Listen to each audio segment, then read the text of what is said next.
Bismillah, Assalamualaikum warahmatullahi wabarakatuh. Waalaikumsalam warahmatullahi wabarakatuh. Yang terhormat Dr. Tamrin Jazuli yang sangat kita banggakan semuanya. Yang terhormat seluruh keluarga besar Bani Ikhwan yang kami banggakan, dan lebih khusus adalah seluruh hadirin yang tidak bisa saya sebut satu persatu. Alhamdulillah pada malam hari ini kita semuanya bisa berkumpul untuk bersilaturahmi dalam rangka menyusuri jejak surga Ibunda 2 tahun kepergian Ibunda Hajah Imro'atus Sholihah. Semoga kita semua dilindungi Allah dan dalam keadaan baik-baik semuanya. Allahumma amin. Amin. Alhamdulillah pada kesempatan ini kita tadi mulai pagi memulai dengan khatmil Quran, dan selanjutnya nanti kita akan mendengarkan berbagai sambutan dan tausiah. Tetapi sebelumnya marilah kita mulai dengan bacaan basmalah. Bismillahirrahmanirrahim. Selanjutnya marilah kita dengar sambutan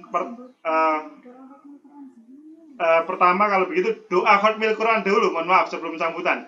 Doa khatmil Quran dahulu kepada Bapak Haji Nur Fuad, kepadanya dipersilakan. Muhammad Nur Fuad.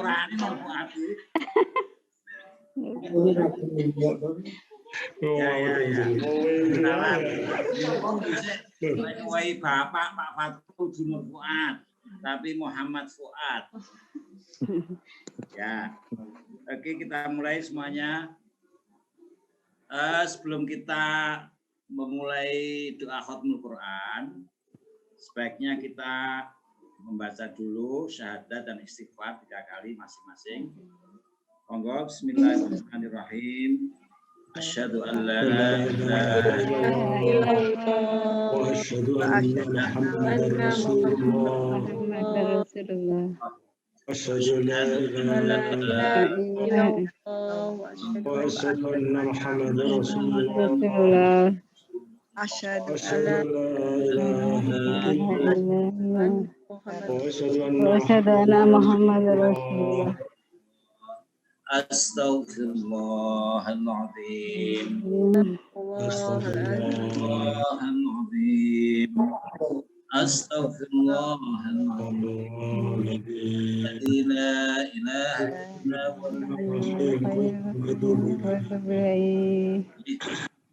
Astaghfirullahaladzim. Allahumma salli ala Muhammad wa sallim radhiyallahu ta'ala an sifat Rasulullah ajma'in walhamdulillahi rabbil alamin.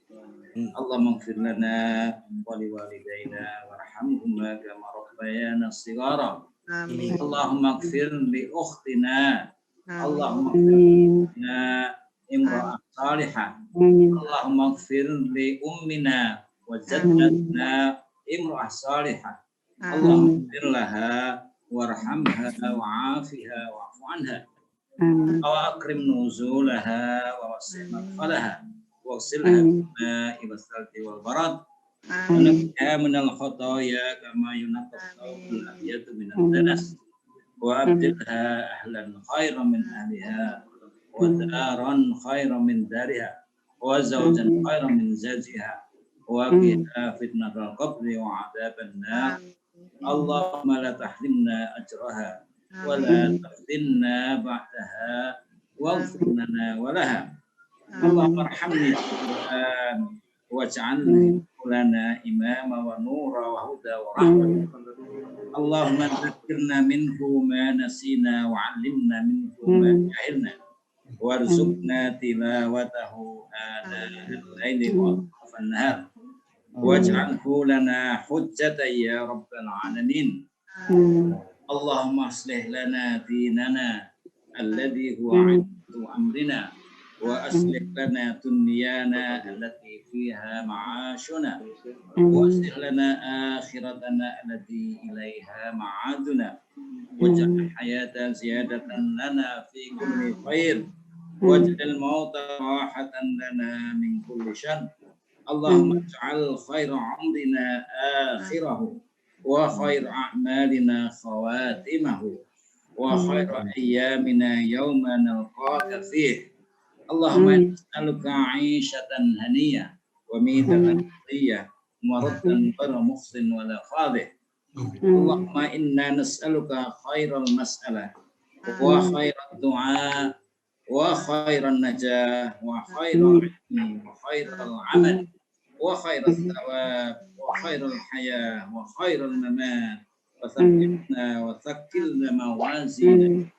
وحقق إيماننا وارفع درجاتنا وتقبل صلاتنا واغفر خطيئاتنا ونسألك العلا من الجنة اللهم إنا موجبات رحمتك وعزائم مغفرتك والسلامة من كل إثم والغنيمة من كل بر والفوز بالجنة والنجاة من النار اللهم احسن عاقبتنا في الأمور كلها وأجرنا من خزي الدنيا وعذاب الآخرة اللهم اقسم لنا من خشيتك ما تحول به بيننا وبين معصيتك ومن طاعتك ما تبلغنا بها جنتك ومن اليقين ما تهون به علينا مصائب الدنيا ومتعنا بأسماعنا وأبصارنا وقوتنا ما أحييتنا واجعله الوارث منا واجعل ثأرنا على من ظلمنا وانصرنا على من عادانا ولا تجعل مصيبتنا في ديننا ولا تجعل الدنيا أكبر همنا ولا مبلغ علمنا ولا تسلط علينا من لا يرحمنا اللهم لا تدع لنا ذنبا إلا غفرته ولا هما إلا فرجته ولا عيبا إلا سترته ولا دينا إلا قضيته ولا حاجة من حوائج الدنيا والآخرة إلا قضيتها ويسرتها فيسر أمورنا واشرح صدورنا ونور قلوبنا واختم بالصالحات أعمالنا آمين مسلمين وتوفنا مسلمين وألحقنا بالصالحين غير خزائن ربنا آتنا في الدنيا حسنة وفي الآخرة حسنة وقنا عذاب النار وادخلنا الجنة مع الأبرار يا عزيز يا غفور يا رب العالمين تقبل منا إنك أنت السميع العليم وتب علينا إنك أنت التواب الرحيم سبحان ربك رب العزة عما يصفون وسلام على المرسلين والحمد لله رب العالمين. Amin amin ya rabbal alamin. Semoga doa tadi menjadi penutup dari bacaan Al-Quran kita tadi semuanya. Jadi alhamdulillah kita bisa menghatamkan dalam satu hari, mentradisikan Khatmil Quran untuk mengenang para keluarga kita yang telah mendahului kita. Alhamdulillah, terima kasih Bapak Haji Muhammad Fuad yang telah memimpin doa Khatmil Quran tadi. Bapak, Ibu, dan saudara-saudara semuanya, sebelum kita lanjutkan, selain keluarga besar Bani Ikhwan, apalagi Mbah Bid juga terlibat alhamdulillah dalam suasana yang puasa dan luar biasa. Mbah Bid, terima kasih kehadirannya. Pada kesempatan ini kita juga dihadiri Mbah Mbak Lis yang tentunya sangat kita banggakan. Mbah Kesi itu adalah istri dari Mbah Dardiri, adiknya Mbah Tobron. Jadi kalau Bani Al-Ikhwan belum mengenal, Mbah Kesi itu adalah istrinya dari Mbah Dardiri almarhum. Dia adalah adiknya Mbah Tobron, Mbah Haji Tobron. Semoga Mbah Tobron nanti bisa bergabung bersama kita. Terima kasih kehadirannya semuanya. Selanjutnya kita akan mendengarkan sambutan Sohibul Bait kepada kakak kami, kakak Haji Faiz Juski Ahlian SE, kepadanya dipersilahkan.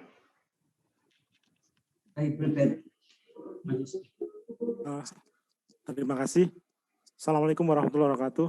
Waalaikumsalam. Sebelumnya saya sampaikan terima kasih kepada keluarga Bani Ikhwan, kepada keluarga Bani suaminya Mbah Fatimah ya. Saya nggak hafal nama ininya, karena saya nggak pernah ketemu. Pokoknya anak turunnya Mbah Fatimah, terutama yang terhormat juga Om Tamrin. Om Tamrin ini saya kebetulan sangat lupa Om. Jadi sangat lupanya gini, ketika Ibu divonis oleh Dokter Daniel bahwa Ibu sudah stadium 4B, semua ingatan kami itu hilang. Jadi saya tidak punya referensi bagaimana harus ngomong dengan Ibu sampai akhirnya Ibu meninggal. Kami anak-anaknya tidak bisa mengatakan kondisi yang sebenarnya. Itu kesalahan dan mungkin semoga dosa ini diampuni oleh Allah karena saya tidak bisa mengatakan, mengkomunikasikan ini ke Ibu. Jadi sehari sebelum Ibu meninggal, itu saya kebetulan hari Ahad itu beberapa hari sebelum, 2 hari sebelum Pilpres itu Ibu meninggal. Jadi tanggal 15. Jadi itu saya mengantarkan ke Ponorogo dari rumah saya. Kebetulan pulang dari rumah sakit itu hari Sabtu malam. Itu sudah posisi sudah habis operasi. Jadi itu bulan April. Dan Januarinya sebenarnya kita sudah divonis oleh Dokter Daniel, Ibu tidak akan berumur panjang. Kurang lebih hanya 3-4 bulan. Cuman saya nggak habis ngerti ya. Semua ingatan kami hilang. Semua cara kami tumpul. Karena yang kita hadapi adalah bagaimana ngomong dengan Ibu. Walaupun ada usulan dari adik kami, Mulki Furqon ini untuk berobat di Malaysia dan seterusnya. Dan bahkan sempat kontak ke rumah sakit sana, tapi kalau stadium 4 mereka nggak menjanjikan apa-apa. Jadi mohon maaf sekali Om Tamrin, saya lupa dengan jenengan dan keluarga ke waktu itu karena kepanikan kami, sehingga kami tidak bisa dan tidak sempat berkonsultasi dengan Om Tamrin untuk mengkomunikasikan ini dengan Ibu. Jadi yang pertama saya alami ketika divonis oleh Dokter Daniel dari Geraha Amerta adalah hanya lemes saja. Saya nggak bisa berat untuk berdiri karena lutut saya lemes rasanya. Kebetulan waktu itu ada adinda saya, Novi Vidya Malika, yang dipanggil khusus oleh Dokter Daniel, saya mau ngobrol sama putranya. Gitu. Jadi Ibu sempat di luar ruang dokter. Jadi itu kesan yang mendalam dan sampai sekarang saya nggak habis pikir gitu ya. Kok Ibu bisa kena seperti itu walaupun gejalanya sudah ada. Jadi paru-parunya berair, ada cairan terus-menerus gitu. Itu sudah pasti tanda-tanda cancer gitu. Cuman menurut kami Ibu ini disiplin sekali masalah makan Om. Kalau yang nggak boleh pasti nggak dilanggar. Kalaupun dilanggar pasti makannya sangat sedikit dalam porsi yang terukur dan langsung minum obat. Yang lain Ibu itu rajin check up, bahkan bisa seminggu sekali untuk check up ketika badannya tidak nyaman gitu. Artinya secara medis harusnya sangat terjaga, tapi ya mungkin ini cara Allah untuk memanggilnya beliau pulang. Gitu. Sekali lagi ini dari saya mungkin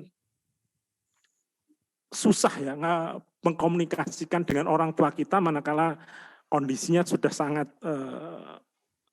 sangat berat gitu ya, sudah sangat cukup parah gitu, dan itu diketahui setelah sudah terlambat gitu. Mungkin nanti perlu advis Om Tamrin bagaimana mengkomunikasikan ini, karena saya tahu persis ibu ini kalau bahasa Jawanya cili ati gitu. Jadi ibu pada tipe orang yang sangat kaya karena mungkin ya bagusnya ibu akhirnya preventif terhadap kesehatan. Cuman ketika sakit sedikit itu sudah kaget. Kemudian satu karena beliau penyakit jantung, riwayat penyakit jantung. Kemudian itu yang saya juga khawatir bagaimana ngomongnya gitu. Ya akhirnya terjadi seperti itu. Yang lain sebagai pribadi mungkin ibu tidak luput dari khilaf dan salah gitu ya. Jadi sebagai manusia ibu mungkin perlu ke adik-adik beliau, Om Bid, ada Bulik Baroroh yang hadir hari ini. Ini terutama Om Tamrin yang sering konsultasi mungkin salah, ibu punya banyak salah, punya khilaf salah atas tutur dan tindak beliau. Kami selaku keluarga mohon maaf, terutama keluarga Bani Ikhwan, pastinya teman atau saudara sejak kecil pasti ada persinggungan tutur dan tindaknya yang kurang berkenan. Kami atas nama keluarga mohon maaf yang sebesar-besarnya dan setulus-tulusnya. Yang perlu saya teladani dari ibu adalah disiplin masalah makan tadi, yang artinya menjaga kesehatannya cukup bagus sekali gitu. Walaupun ibu itu sejak muda mengalami sakit jantung, tapi alhamdulillah sampai usia 75 tahun gitu ya. Jadi itu sudah luar biasa karena minum obatnya juga rajin gitu ya, makannya juga disiplin gitu, menjaga olahraganya juga. Ibu itu rajin olahraga sepeda statis gitu yang saya tahu. Kemudian ibu ini seperti halnya adiknya juga Om Zabidi, ini rajin baca Quran. Sehari itu antara 3 sampai 5 juz lah. Nah, itu yang perlu dan sampai sekarang belum bisa kami contoh gitu. Mungkin itu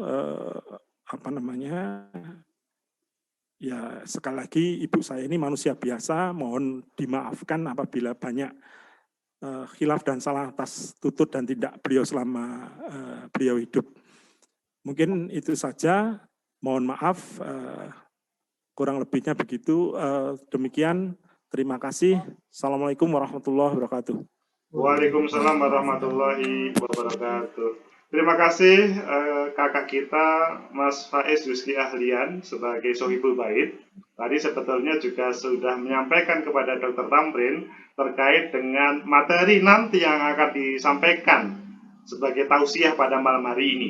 Tetapi sebelum kita mendengarkan Dr. Tamrin, kita mendengarkan dulu terkait dengan penyusuran jejak ibu kita, jejak surga ibu kita, Ibu Hajah Imro'atus Sholihah, atau sebagian memanggil Mbak Im begitu, atau Bude Im. Tapi kita akan mendengarkan jejak surga tersebut pertama dari copy pastenya atau adiknya yang sangat dicintainya kepada Hajah Baroroh. Kepadanya dipersilahkan. Assalamualaikum semuanya. Waalaikumsalam warahmatullahi wabarakatuh. Nah ya, saya ngomong apa tentang kakak saya, tapi yang jelas saya sangat menyintainya dan menghormatinya. Dia sering memberi nasihat. Kalau saya lagi ngapa-ngapain gitu ya, pokoknya sering nasihat. Dan yang saya ingat tadi, saya sudah bilang pada Novi, kalau ada anaknya atau siapa mau ujian, ya itu Nata Divi ya, saya bilang, Mbak Im itu pesennya kalau mau mendoakan anaknya yang membaca surat Al-Fatihah sama Al-Fatihah 41 kali, itu saya ingat. Apalagi ya, pokoknya banyak deh, tapi lupa. Terus doanya itu selalu dikabulkan, betul itu. Orang tua ke anak itu kalau insya Allah itu. Saya ingat waktu suami saya ngapain gitu dulu ya gitu, ya doa ujian hakim apa-apa, alhamdulillah semuanya kok berhasil gitu loh dari doanya itu, soalnya Mbak Im pesannya gitu. Apalagi ya, banyak pokoknya. Saya sangat menyayanginya. Saya itu sejak meninggal sampai lama, pokoknya saya kalau ngaji mesti nangis. Mesti selalu nangis kalau ingat kamu. Makanya saya ingin kalau Mas Bid sakit, susah juga. Mudah-mudahan Mas Bid dikasih panjang umur dan sehat lagi. Ini tadi saya menghubungi Mbak Tati ya di Balung, tapi tidak bisa Mbak Fahri ya, maaf ya Vi, tadi sudah ke Faik. Faik itu nggak pernah Zoom gini-gini, mungkin di saya, jadi nggak bisa. Makanya ya doanya mudah-mudahan kami semuanya diberi kesehatan, itu aja. Terima kasih ya Vi, Gus, beri kesempatan. Udah gitu aja. Assalamualaikum warahmatullahi wabarakatuh. Waalaikumsalam warahmatullahi wabarakatuh. Terima kasih Bu Leoh, Mbak Ha'o, atau Ibu Hajah Baroroh yang telah menyampaikan jejak surga dari ibunda kami, Ibu Imro'atus Solihah. Selanjutnya, kalau tadi dari adiknya yang wajahnya mirip, sekarang dari keluarga Jakarta yang ibunya juga mirip dengan Ibu Imro'atus Solihah. Kepada Mbak Rika Sohida atau Mbak Ika, dipersilahkan.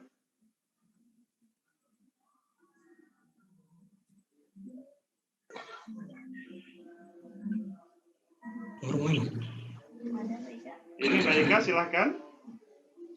Orang dianu kuwi. Halo Mbak Ika. Mbak Ika. Halo. Atau Mbak Iva juga ada ini. Mbak Iva. Atau kalau Mbak Ika. Assalamualaikum warahmatullahi wabarakatuh. Oh baik, Mbak Iva kalau begitu. Mbak Ika, silakan Mbak Ika. Ya.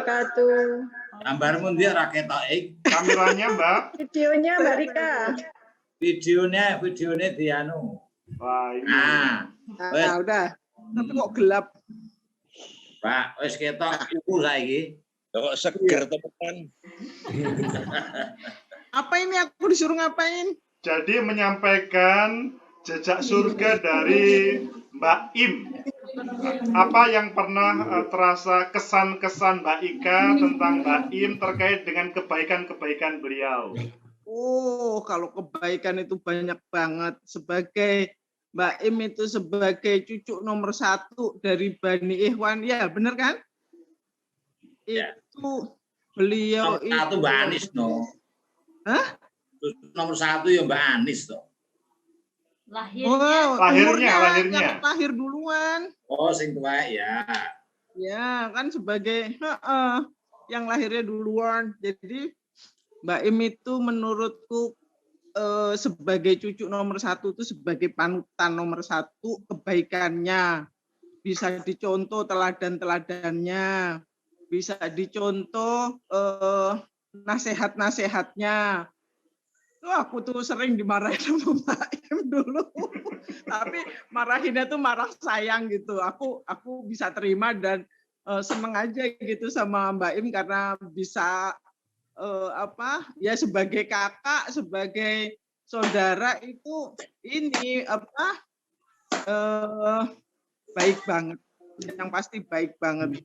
Bisa dicontoh ibadah-ibadahnya, ngasih nasihat-nasihatnya.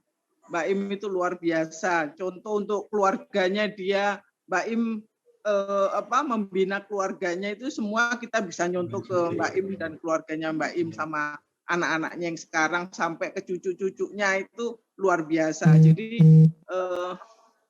ya memang mungkin cita-cita Mbah kita seperti itu ya.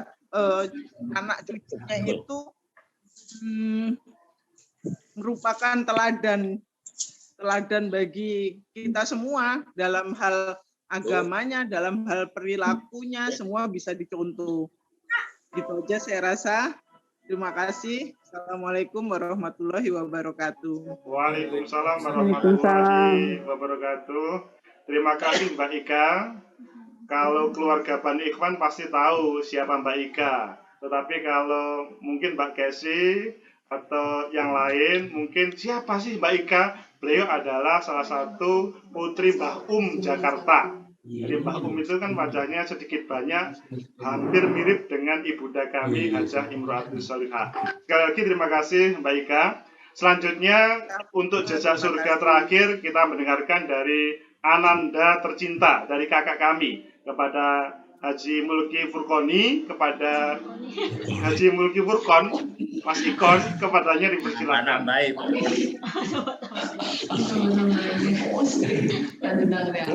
Ini tenang aja, salah nih. Ngawur ini anu lho kuwi angku ngangge poso harang lho. Abot kuwi nyonggone kuwi. Terima kasih. Assalamualaikum warahmatullahi wabarakatuh. Waalaikumsalam. Kami hormati mbah-mbah, Pak D, Pak Le, semuanya. Terima kasih atas waktu dan kesempatannya kita bisa berkumpul bersama dalam acara memperingati 2 tahun ibu kami, dan terima kasih atas kerelaannya untuk membacakan Al-Quran, dan alhamdulillah bisa khatam 30 juz berkat bantuan dari saudara-saudara semuanya. Dan yang lebih penting lagi, kami mohonkan maaf buat ibu kami yang tepat hari ini 2 tahun. Kami semuanya, kalau bicara kenangan banyak sekali lah kalau sama ibu ini. Terus terang kalau cita-cita ibu itu cita-citanya pengen seperti keluarga Cipete atau keluarga Mbah Di lah. Dia sangat mengidolakan keluarga Cipete. Jadi semoga kalau dongak nih anak-anak ini muga-muga kaya anak-anak Mbah Di ya itu. Jadi saling mengidolakan. Kalau Mbak Ika mengidolakan ibu karena petuah-petuahnya, kami yang di anaknya ini juga selalu diberi motivasi untuk selalu berbuat lebih baik lagi dan bisa sukses seperti anak-anaknya Mbah Cipete seperti itu. Dan alhamdulillah kita semuanya bisa saling menyemangati dan bisa saling berbuat baik kepada semuanya. Terus terang saya anak yang paling nakal lah zaman kecilannya, waktu kecil, karena saya waktu kecil itu paling menyusahkan orang tua. Sejak saya kecil udah sakit-sakitan, terus ibu lah yang merawat saya sampai bisa besar seperti ini. Tapi yang jelas banyak sekali yang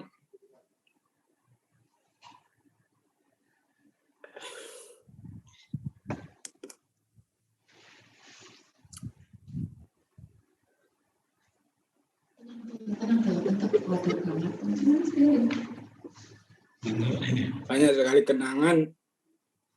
Kalau saya ngaji lalu keringet.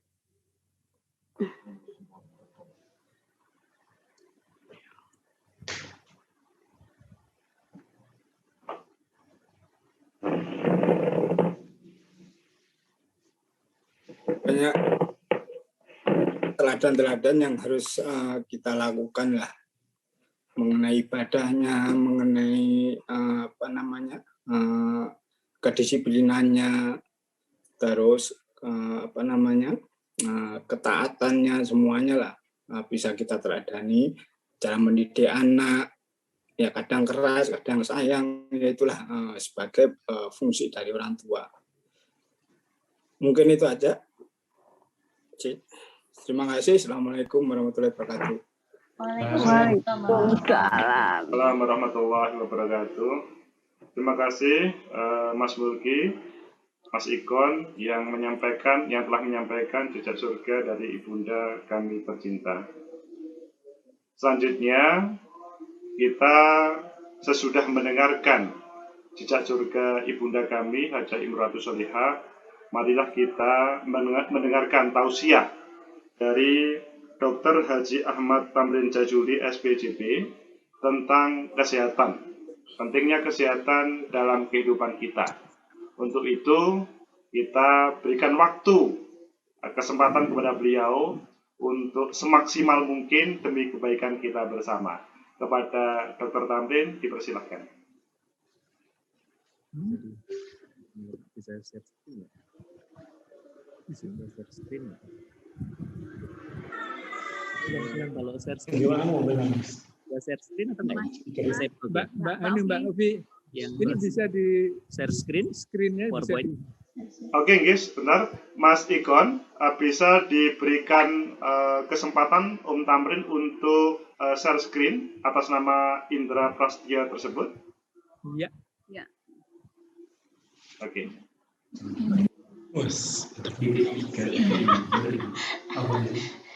Bismillahirrahmanirrahim. Assalamualaikum warahmatullahi wabarakatuh. Waalaikumsalam warahmatullahi wabarakatuh. Puji syukur alhamdulillah kita bisa berjumpa. Barangkali paling tidak 1 tahun lebih kita tidak pernah bertemu. Mbak, seperti saya bule yang biasa ketemu pun dalam situasi belakang ini kita tidak bisa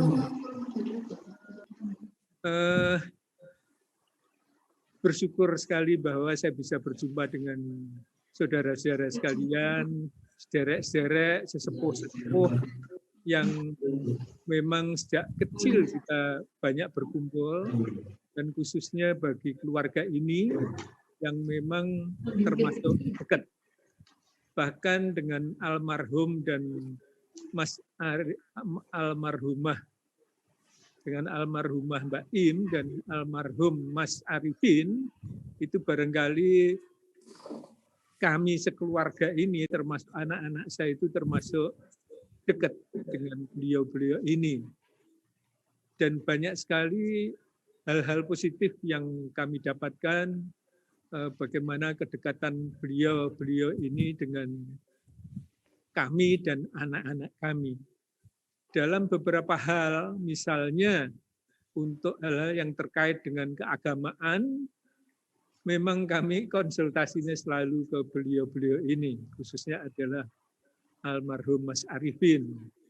Dan kalau Mbak Im memang mulai muda, saya kan sudah banyak bergaul, saya dulu paling banyak kalau main-main itu ke mana ini namanya Panjeng, yang jaraknya sekian kilo itu, bahkan naik sepeda, itu sering sekali kita dolan ke sana. Ya. Bapak, Ibu, sedulur-sedulur, kakak-kakak, adik-adik sekalian.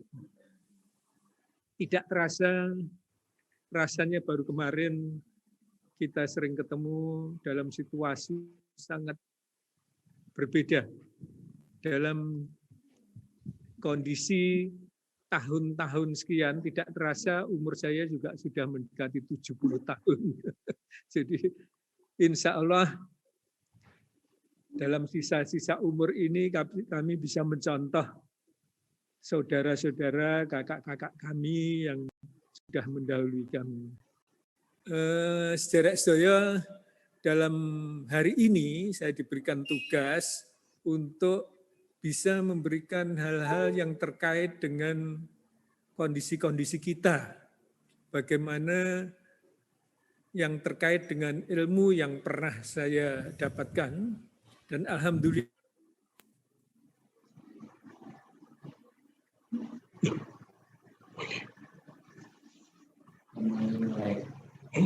sudah mendapatkan tambahan-tambahan ilmu khusus dalam bidang jantung sendiri.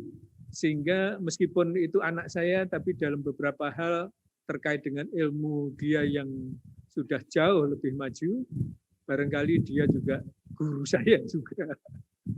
Karena beliau sudah, anak saya ini spesialis jantung dan sudah mendalami ilmu yang lebih jauh lagi, yaitu terkait dengan hal-hal terkait dengan emergensi jantung, kondisi-kondisi jantung yang darurat, jadi gawat darurat, ditambah dengan ilmu-ilmu untuk melakukan tindakan-tindakan yang bermacam-macam di bidang kardiologi atau jantung ini. Dia juga sekarang terkait dengan spesialisasi yang banyak menggunakan tindakan pemasangan ring jantung, kemudian tindakan pemasangan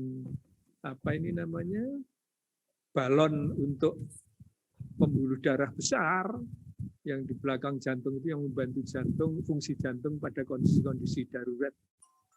Ibu Bapak sekalian, saya memilih memang saya kaitkan dengan kondisi saudara-saudara kita dari keluarga Panjeng ini, mulai dari sesepuh-sesepuh kita itu hampir semuanya itu mengalami penyakit yang disebut dengan hipertensi atau tekanan darah tinggi. Mulai dari yang paling sepuh siapa ya dulu, Pak Devatkur, Pak, dan semuanya lah. Itu hampir semuanya itu mengidap penyakit tekanan darah tinggi dengan segala macam konsekuensi akibat tekanan darah tinggi ini. Saya lanjutkan.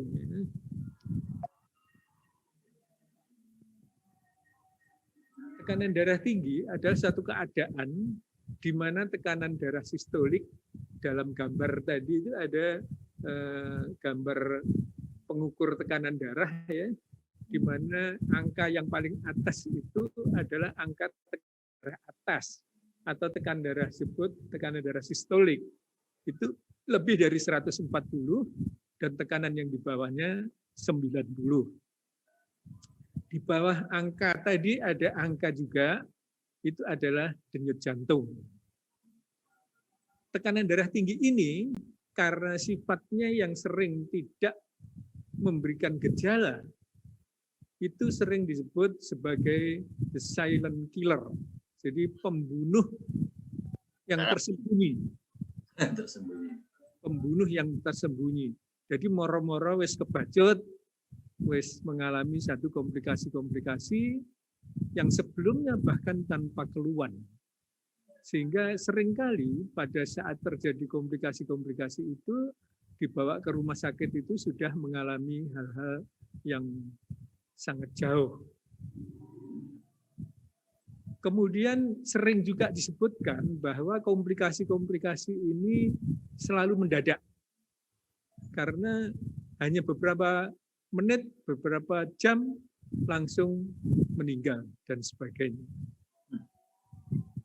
Sedulur saya bahwa hipertensi ini atau tekanan darah tinggi ini sepertiganya itu baru terdeteksi setelah melakukan satu pemeriksaan. Dan fakta di lapangan bahwa orang-orang dengan hipertensi ini sering tidak minum obat. Jadi karena menganggap lek gak pusing nggak minum obat, lek gak terjadi geringgingan atau tangannya mulai lemas belah tidak minum obat dan sebagainya. Ini faktanya.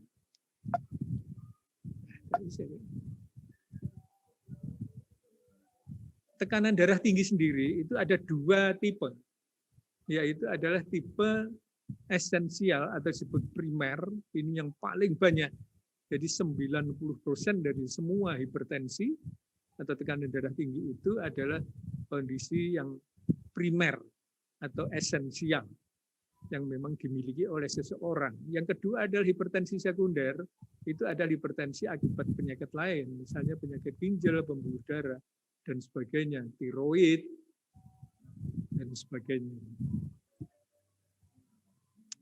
Keluhan-keluhan, seperti tadi saya sampaikan bahwa hipertensi ini gejalanya sering tidak jelas, nggak karu-karuan, bahkan tanpa gejala. Yang sering kita keluhkan ada sakit kepala, rasanya berat, kepala cekot-cekot, bahwa juga kadang-kadang rasa kepala yang berat, bahkan hanya berupa kegelisahan, hidup tidak enak, dan sebagainya. Bisa juga dalam bentuk berdebar-debar, kemudian dalam bentuk gliyeng, mata kabur, nyeri dada, mudah lelah, dan lain sebagainya. Nyeri dada ini sering dikaitkan dengan kondisi tekanan darah tinggi yang sudah lanjut, yaitu dengan komplikasi pada jantung yang sering disebut dengan penyakit jantung koroner.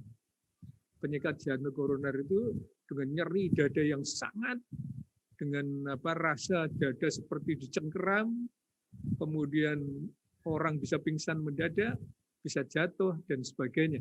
Dan bahkan pada sekian besar kasus, pasien itu meninggal dalam waktu yang sangat pendek. Faktor-faktor yang melekat pada seorang pasien yang melibatkan risiko hipertensi ini lebih tinggi adalah faktor umur. Makin tinggi umurnya, maka risiko daripada hipertensi itu makin berat. Kemudian jenis kelamin, terutama risiko tinggi itu pada kelamin laki-laki. Tapi kalau sudah umur 50-60 ke atas, laki dan perempuan itu hampir sama. Nah, yang ketiga adalah faktor genetik atau keturunan. Nah, ini yang tadi saya kaitkan dengan kondisi keluarga kita, keluarga dari Panjeng ini, di mana banyak keturunan hipertensi yang ini terkait dengan faktor genetik. Kalau genetik ya kita terima ya, karena kita nggak mungkin protes ke orang tua kita kok saya diberikan keturunan, diberikan warisan hipertensi, itu nggak bisa. Jadi kita terima, tapi kita dengan menerima melakukan satu usaha untuk menerima genetik ini, kemudian kita konversikan, kita kelola faktor keturunan ini sehingga risiko terjadi serangan dan sebagainya itu akan menjadi kecil. Berikutnya ada faktor-faktor yang sangat berisiko pada orang-orang dengan hipertensi ini. Ya, ini salah satunya adalah rokok. Rokok itu merupakan satu kondisi yang memperberat adanya hipertensi, meningkatkan komplikasi, dan sebagainya. Berikutnya adalah konsumsi garam yang berlebih. Jadi seneng yang asin-asin. Jadi masyarakat kita ini kan hobinya makan kalau enggak terasa asin, pedas, asin, pedas, dan sebagainya. Yang enak-enak itulah. Itu memang kalau kita di restoran, hotel-hotel internasional, itu di meja yang kita siapkan, maka kita kalau di restoran hotel-hotel bintang 5 itu misalnya, rasanya makanan itu kan tidak enak ya, karena memang mereka garam dari masakan itu tidak banyak, sedikit. Bahkan aturan yang sekarang itu direkomendasikan oleh Perhimpunan Kardiologi Indonesia, garam di meja makan untuk restoran-restoran bintang 5 itu baru diberikan kalau orang yang makan itu minta. Jadi baru diberikan kalau orang yang makan ini minta merasa kurang asin. Nah, ini sampai diberikan aturan seperti itu. Itu tujuannya biar orang itu tidak kelebihan zat garam ini. Berikutnya adalah kegemukan. Makin berat badan kita, ini risiko untuk hipertensi dan komplikasi-komplikasinya itu makin tinggi. Nah, masyarakat kita makin makmur, berat badan juga makin banyak yang kegemukan.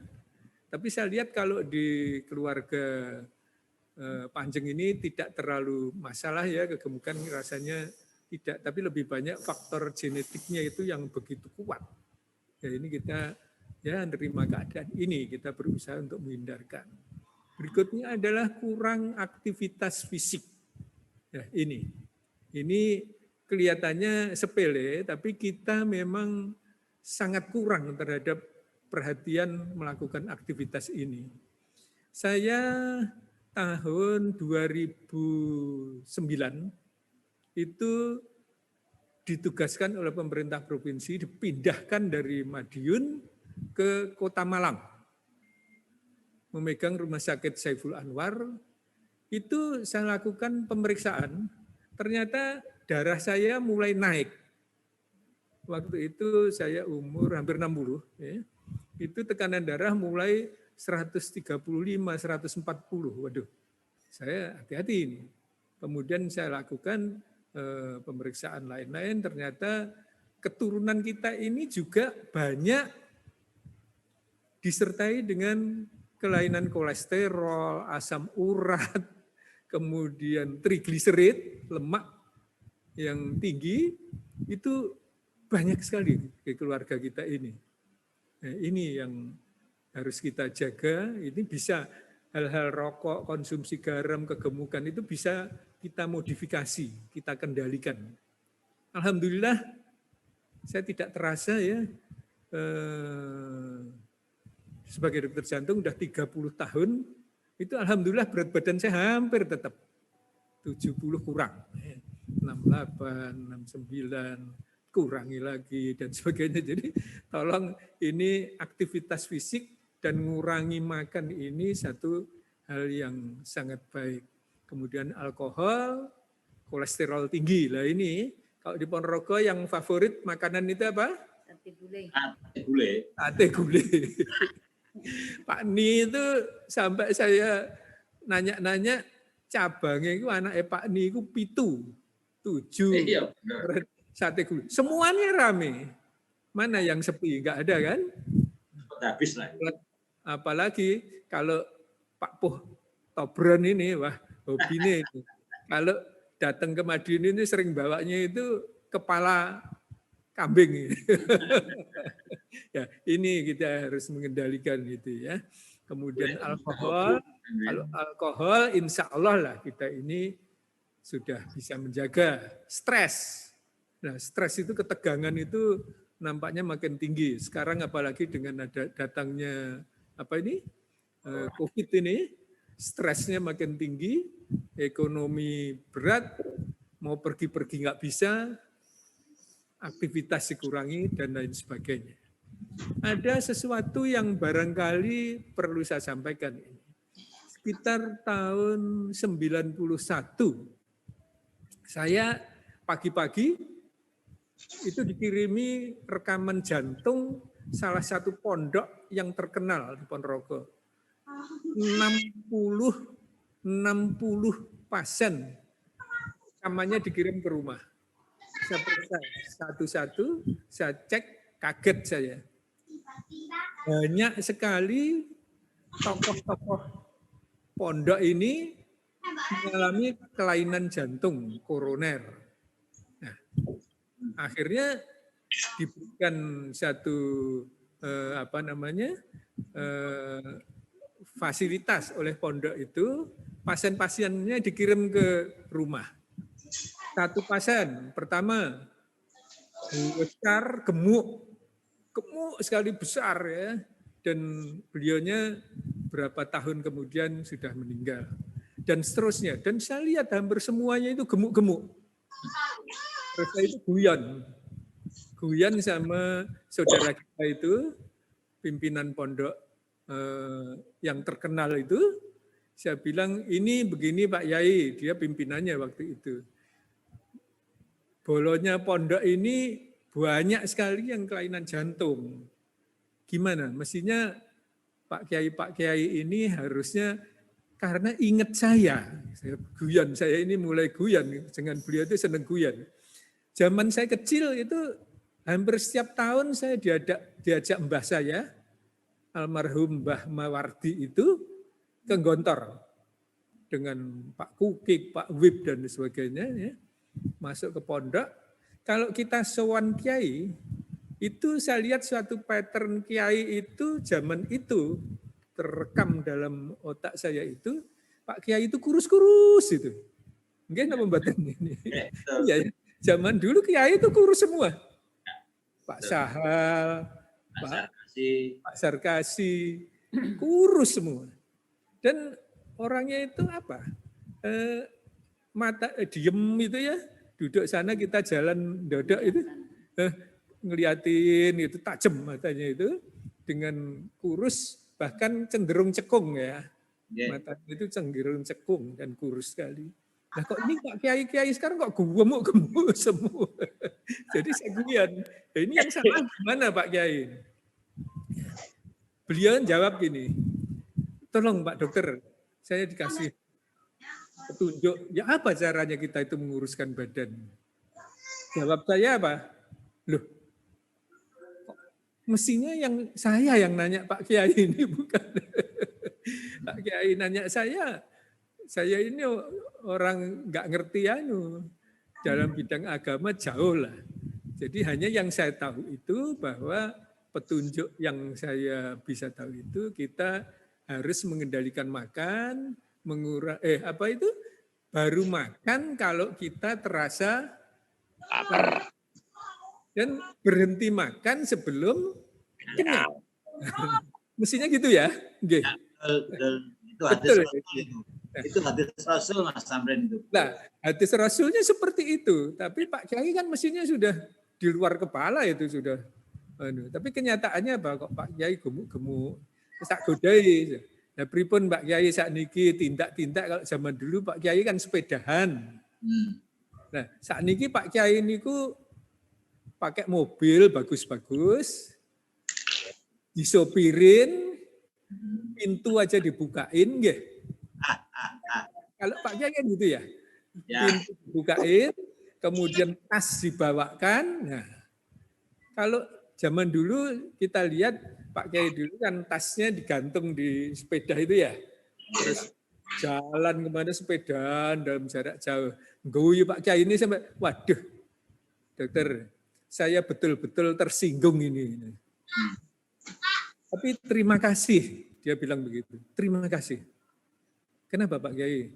Masih ada yang berani mengingatkan Pak Kiai. Jadi saya nggak ada beban karena ini tugas saya. Jadi saya ingatkan bahwa kegemukan, kebanyakan makan itu hal yang harus kita kendalikan karena di dalam hadis pun itu sudah disebutkan. Betul. Beliau itu tiap hari lari keliling lapangan gonter itu sampai berapa kali. Kemudian makannya dikurangi. Nah, kira-kira 6 bulan atau 5 bulan saya ketemu di satu acara sosial, yaitu hitanan massal gratis di salah satu gunung di daerah Sampung sana. Udah ketemulah sama Pak Kiai ini, Pak beliau ini. Kaget saya. Jadi turun 10 kilo, Pak.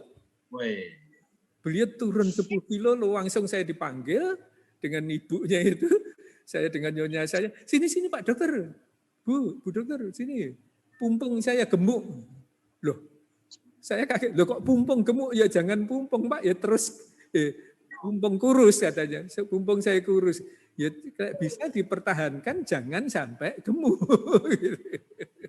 Jadi ketawa beliau, ya mudah-mudahan bisa. Tapi ternyata akhirnya kembali gemuk lagi. Jadi itu hal-hal yang sebenarnya bisa kita modifikasi. Kalau yang umur, jenis kelamin, genetik tadi, keturunan-keturunan kita memang itu risiko tinggi. Nah, yang di sebelah kanan, rokok, konsumsi makanan, garam, kurang serat, kemudian banyak aktivitas. Nah, kemudian tadi mengenai aktivitas ini ada satu yang saya belajar dari orang-orang. Saya di Malang, rumah saya itu di depan rumah itu ada tempat lapangan olahraga yang dibuat sejak zaman Belanda. Yang dalamnya Malang, Mazhabit Persa di Taman Slamet. Taman Slamet itu ada lapangan kuno zaman Belanda, ada sampai meterannya. Jadi apa ini batasnya itu dikasih tanda ini sekian meter itu untuk lari-lari. Nah, saya lihat setiap pagi itu kira-kira ada 30-40 orang jalan-jalan. Sepuh-sepuh. Nah, saya tiap hari ikut mereka. Tiap hari ikut mereka, kemudian saya jadikan kebiasaan, saya tanya, sudah berapa lama jalan? Ada yang sudah 36 tahun berjalan setiap hari di lapangan itu. Saya tanya, kenapa kok jalan begitu? Saya ini dok, sudah 36 tahun yang lalu operasi jantung. Bayangin, operasi jantung di Singapura, jadi pasang ring jantungnya itu, tapi dia kencing manis juga, hipertensi, tapi rajin jalan-jalan. Itu selama 36 tahun dia masih seger buger. Nah, ada pelajaran yang saya ambil di sana, kira-kira 30-40 orang yang lagi jalan-jalan ini, orang Jawa, yang orang pribumi ini, yang jalan-jalan itu kira-kira hanya 5 orang. Yang banyak jalan adalah orang-orang Cina. Itu yang sudah pernah dipasang ring, ada kencing manis, ada sakit ini, sakit itu. Malah ada satu orang itu yang paling tua, itu adalah selama setahun itu hidup di Indonesia hanya 6 bulan. Jalan-jalan bareng kita itu, yang 6 bulan dia hidup di Amerika, ikut anaknya. Bayangin, setiap hari jalan-jalan. Dan sudah puluhan tahun dia jalan-jalan. Dia merasa kalau di Malang itu rasanya sangat segar dan dia hampir tiap hari jalan-jalan. Dan umurnya waktu itu, saya waktu itu 60 lebih lah ya. Dia umurnya sudah 80 tahun. Itu Bapak-bapak, jadi ini Bapak dan Ibu, hal-hal yang sangat-sangat sepele, tapi menjadi satu hal yang perlu saya sampaikan, karena tekanan darah tinggi itu adalah sumber dari bermacam-macam penyakit. Itu saya tulis di sana, yang sering adalah penyakit jantung, terutama adalah sakit jantung koroner. Dan ini jumlahnya tidak sedikit, menjadi penyakit yang paling banyak ya, menyebabkan proses kematian itu. Dan sekarang sudah berkembang cara-cara mengatasi penyakit jantung koroner, yang apakah itu operasi, apakah itu pemasangan ring, dan sebagainya. Nanti kalau ada pertanyaan-pertanyaan ini, mumpung ada anak saya juga itu yang ini ahlinya di bidang itu juga. Ya. Kemudian stroke. Stroke itu banyak terjadi dan menjadi satu problem, kecuali penyakitnya, ini mengalami satu problem terkait dengan yang namanya sosial ekonomi, kehidupan yang menjadi berubah, dan lain sebagainya, karena harus tidur, harus menjalani penyakit dalam waktu yang lama. Kemudian penyakit ginjal, ini sering sekali ya. Jadi arahnya itu jantung, saraf, ginjal, mata ya. Dan mata yang terkena di sana adalah pada retinanya, pada selaput penerima sinar, sehingga tidak bisa dilakukan satu operasi dan lain sebagainya, itu sulit. Kemudian itu gangguan otak dan saraf dan lain sebagainya. Saat ini juga pada orang-orang tua itu, bahkan orang muda, itu seperti tadi Mas siapa? Barpe siapa Mas? Yuski, Faiz. Yuski, ya. Yuski, Ya, Yuski. Ya.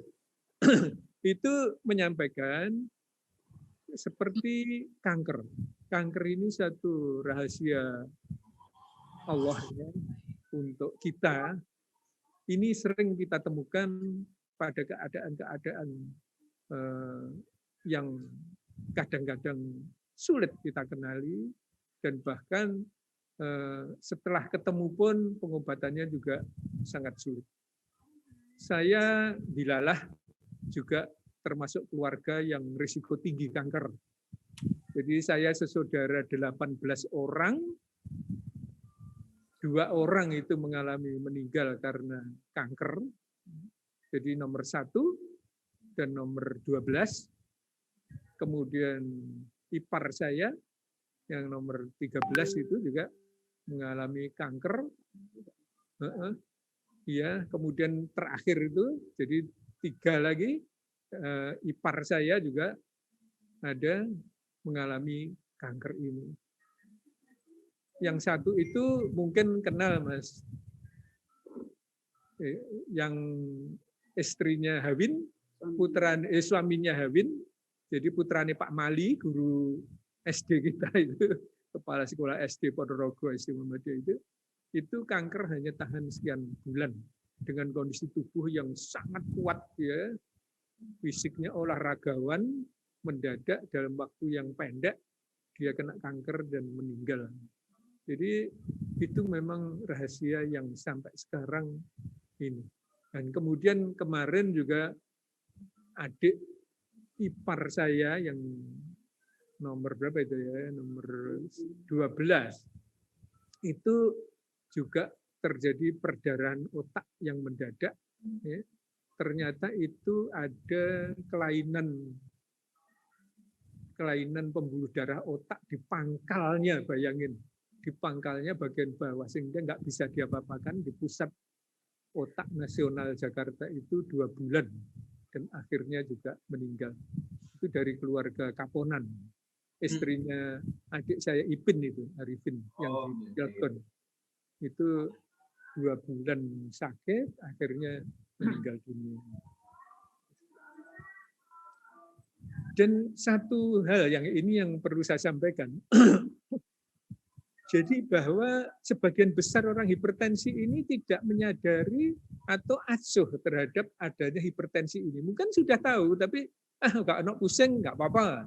Nah ini nggak bisa, karena hipertensi itu ada keluhan apa tidak di dalam tubuh kita itu dia selalu berjalan menggerogoti organ-organ tubuh vital tadi, otak, mata, jantung, ginjal itu akan terus-menerus digerogoti. Mungkin kita tahu om-om kita dulu ya, yang di Panjeng itu ginjal, ada batunya dan seterusnya, banyak di sana yang semuanya itu sudah fasenya itu sudah lanjut.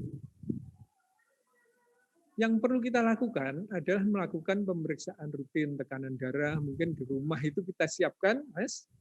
Jadi mbak-mbaknya ini yang harusnya menyiapkan tensi itu sekali-sekalilah ditensi, nggak usah sering-sering. Tapi kalau memang tinggi harus lebih sering dilakukan pemeriksaan tekanan darah. Itu mudah sekali dan alatnya pun sekarang ini kan murah ya. Nggak kayak dulu, alatnya untuk tekanan darah ini murah. Berikutnya, kalau sudah jelas hipertensi, memang harus diobati. Itu saya salut Mbak Im almarhum, Bule yang umurnya sekarang 94 ya, saya nggak salah. Itu begitu rajinnya, begitu rajin memeriksakan itu. Ya, boleh di segala macam, tapi obat ini harus tetap diminum karena itu harus rutin. Saya ini terus terang ketoknya seger ya. Dibilang bisa kemana, bisa olahraga, jalan jauh, sepedahan masih kuat, nyetir ke Surabaya, ke Malang itu masih bisa. Tapi saya sudah minum obat 10 tahun. Sejak diagnosis tekanan darah tinggi, diagnosis gula dan sebagainya itu saya minum obat. Tapi alhamdulillah tensinya bisa normal terus. Tekanan darahnya bisa kendalikan normal, gula darah bisa normal. Ya alhamdulillah. Malah anak-anak itu kadang-kadang mungkin untuk olahraga, untuk ini masih lebih rajinan saya daripada. Karena saya belajar dari pengalaman yang tadi itu. Ya, itu harus kita jaga. Tekanan darah normal sebaiknya itu di bawah 120/80.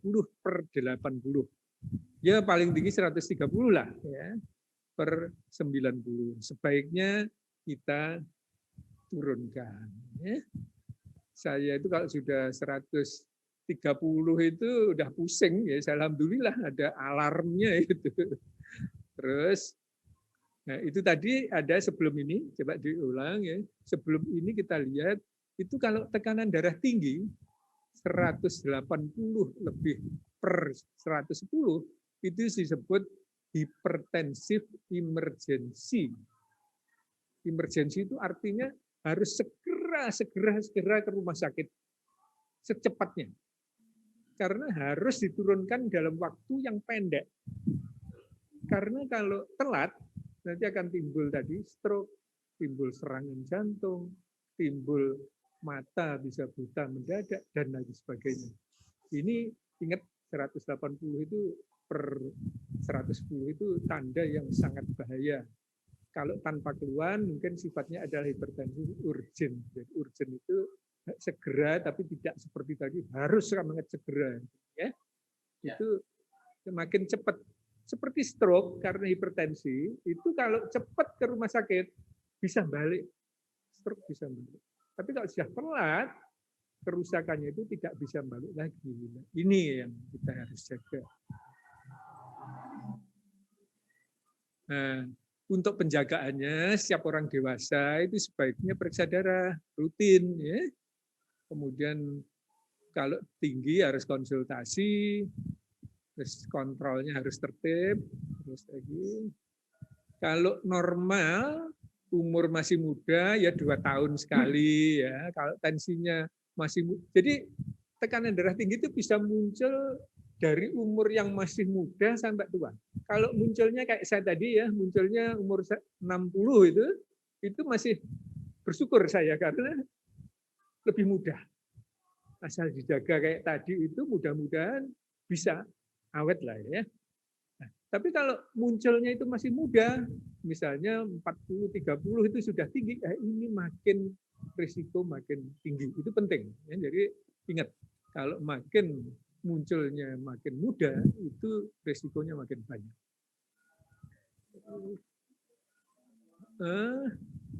Untuk pengecekan itu, kalau di rumah ya, istirahat dulu, duduk selama 2 sampai 5 menit. Terus sebelumnya jangan minum kopi, minum obat dulu, jangan. Terus diperiksa. Nanti periksanya itu diulang lagi setelah 5 menit, 3 menit, diperiksa sampai 3 kali. Nah, nanti kalau memang rata-ratanya itu tinggi, ya itu harus kita obati. Kemudian untuk penjagaannya itu gizi seimbang, kurangi garam dan lemak, berat badan, lingkar pinggang. Nah, ini kalau sabuknya makin membesar, ini harus hati-hati. Ya. Gaya hidup tadi, stop rokok dan alkohol, insya Allah kita apalagi dari Bani Ikhwan ini saya yakin lah bisa terhindar dari rokok, dari alkohol khususnya. Ya. Terus ini kepatuhan-kepatuhan yang harus kita lakukan. Saya rasa itu yang saya berikan. Kalau ada pertanyaan, mungkin masih bisa kita berikan kesempatan. Ini mumpung ada anak saya, karena empat-empatnya di Malang. Ini jantungnya yang terkait dengan kondisi-kondisi emergensi tadi. Kalau kakaknya itu yang nomor 1 itu alhamdulillah dia ahli urologi. Urologi itu saluran kencing dan dia itu sudah tingkatan ahli yang tingkat nasional ya, sering diundang ke Jakarta kayak ini sebagainya. Kemudian yang nomor 3 itu nomor 2 itu bedah tulang. Ini saya kira-kira 3 bulan yang lalu itu jatuh, mungkin diberi peringatan pada Allah untuk istirahat, dan saya sudah tidak praktek sejak 3 bulan ini sama sekali ya. Patah tulang 5 biji. Jadi ini selangkah ini 1, terus di belakang ini punggung tulang rusuk ini 4 biji. Tapi alhamdulillah sama anak yang nomor 2 itu, ini papa ini posisinya rada angel ini, jadi nggak usah dioperasi, asal papa sabar, dinurut aturan, nanti bisa sembuh sendiri. Dan alhamdulillah sekarang saya bisa begini, bisa begini. Cuman kalau untuk ngangkat cucu yang beratnya 18 kilo nggak kuat. Ini nggak boleh. Cucu saya yang paling kecil itu baru setahun 8 bulan ya, setahun 8 bulan. Itu beratnya 18 kilo. Makanya terlaluan itu. Iya, lucu loh, gebuk banget. Monggo, silahkan. Terima kasih Om Tamrin. Monggo saudara-saudara kalau mungkin ada pertanyaan terkait dengan hipertensi, jantung dan lain sebagainya, nanti Dokter Indra yang akan menjawab. Mungkin ditambah juga dengan Om Tamrin. Monggo Mas Fuad. Ya, Dokter Engga ya, punaan ini ya, belum kenal. Iya. Ini gini, Dokter Engga. Indra. Ini berkaitan dengan apa yang disampaikan oleh Dokter Tamrin ya. Itu yang hipertensi kan biasanya harus menjaganya dengan mengkonsumsi obat tadi ya. Mengkonsumsi obat. Ibu saya itu kemarin ya tensinya sempat 180, 190. Urgensi. Iya. Distoliknya 110, 115. Waduh, ya. Tapi waktu itu emang nggak merasa apa-apa. Cuman saya khawatir. Artinya betul tadi disarankan kita langsung aja kita bawa ke dokter. Dan terus akhirnya dikasih obat. Alhamdulillah sekarang ini sudah berangsur normal lah artinya. 130, 140 begitu. Cuman pertanyaan saya begini, kalau untuk menjaga tensi kita ini supaya normal, kan kita setiap hari harus mengkonsumsi obat tadi kan ya. Nah, dengan mengkonsumsi obat yang setiap hari seperti itu saya khawatir ada efeknya enggak itu? Efeknya itu loh, kalau setiap hari kita ngombe obat terus kayak gitu itu efeknya apa terhadap organ kita? Nah, saya ingatnya begini, almarhum bapak saya dulu kan hipertensi memang. Lu lek ngombe obat iki ngalah-ngalahne cah cilik mangan permen gitu. Setiap hari obat itu ya Allah, rutin banget lah ngombenya. Minum obat itu sehingga pada akhirnya ginjalnya nggak kuat dulu kan. Akhirnya sempat dulu ya cuci darah waktu tahun 90-an sampai 3 kali akhirnya wis angkat tangan. Lah apakah ini kaitannya ginjal ini juga akibat dari banyak mengkonsumsi obat yang banyak seperti itu atau ada unsur lain? Itu sementara begitu, Dokter Engga monggo di. Terima kasih Mas Fuad. Saya tambahkan, mungkin ada keluhan lagi dari Mbah Nur itu, yaitu matanya yang mungkin sudah mulai tidak kelihatan. Jadi, gitu Mas Fuad? Ya, jadi karena hipertensi ya, karena hipertensi sehingga matanya mulai kabur. Jadi untuk baca Quran itu sudah mulai tidak jelas kalau tidak, walaupun pakai kacamata ataupun tidak pakai kacamata sudah tidak kelihatan. Ini kan eman, kenapa? Karena orang sepuh itu ya hiburannya Quran gitu ya. Dia baca Quran setiap hari, setiap saat gitu. Itu hiburan. Kalau tidak bisa baca terus gimana? Nah, monggo penjelasannya Dokter Indra. Baca Al-Quran itu bukan hiburan, tapi itu adalah rutinitas. Nah iya, kan hiburan, orang nek koncone loh Mas. Lihat TV, kan hiburannya Al-Quran itu kan kebutuhan ya. Iya, matur nuwun. Jadi kalau kita lihat sebenarnya kan kalau tekanan darah tinggi itu sama kayak atlet binaraga itu ya, tangannya kan besar-besar ya, sama kayak juga kalau kita biarkan lama-lama tensinya tinggi itu nanti akhirnya menebal dulu ke dalam. Jadi semakin dalam, semakin membesar akhirnya nggak kuat untuk kompensasi akhirnya dia membesar keluar. Nah, kalau sudah membesar keluar itu nanti bisa ada masalah lagi. Tapi yang pertama adalah di awal jantung itu memompa darah ke seluruh tubuh. Jadi keluar dari jantung itu ke pembuluh darah besar, ke pembuluh darah kepala, terus habis itu muter. Nah, yang pertama keluar di sana adalah ke pembuluh darah ke ginjal juga. Jadi sebenarnya darah tinggi itu salah satu memang 70% menyebabkan terjadinya gagal ginjal. Jadi justru darah tingginya sebenarnya yang menyebabkan gagal ginjal. Karena sama kayak kita nyiram tanaman, kalau selangnya itu dipencet, itu kan tekanannya tinggi, tanamannya bisa rusak kalau kita biarkan tekanannya tinggi terus. Sama kayak jantung, tekanannya tinggi terus, akhirnya tekanan ke ginjal juga tinggi, akhirnya bikin ginjalnya rusak. Nah, nanti untuk masalah ginjal, makanya di awal biasanya kalau kita kontrol, pertama kali datang pasien harus kita evaluasi fungsi ginjalnya dulu. Apakah sudah mulai tinggi? Kalau sudah mulai tinggi, berarti ada beberapa obat-obat jantung yang memang nantinya harus kita pertimbangkan. Kalau trennya setelah kita masukkan semakin tinggi, berarti malah justru obat itu yang menyebabkan fungsi ginjalnya terganggu. Tapi biasanya malah justru obat jantung ini adalah menjaga biar tidak sampai terjadi gagal ginjal itu. Jadi ada beberapa obat yang seperti kandesartan, yang belakangnya sartan-sartan atau pril-pril itu malah justru dipakai oleh dokter ginjal untuk pada yang darah tinggi yang punya kelainan ginjal. Jadi itu sudah diteliti puluhan tahun. Nah, kadang-kadang juga justru beberapa orang punya masalah ginjal karena biasanya selain obat darah tingginya itu kan karena sering pusing dan lain-lain, itu sering konsumsi obat-obatan pusing, obat-obatan nyeri. Nah, justru obat-obat nyeri dan lain-lain itu yang memang tidak dibikin untuk seumur hidup, itu justru yang merusak ginjal. Atau bahkan jamu, karena biasanya dibilangin sama temen minum obat herbal ini itu bagus, akhirnya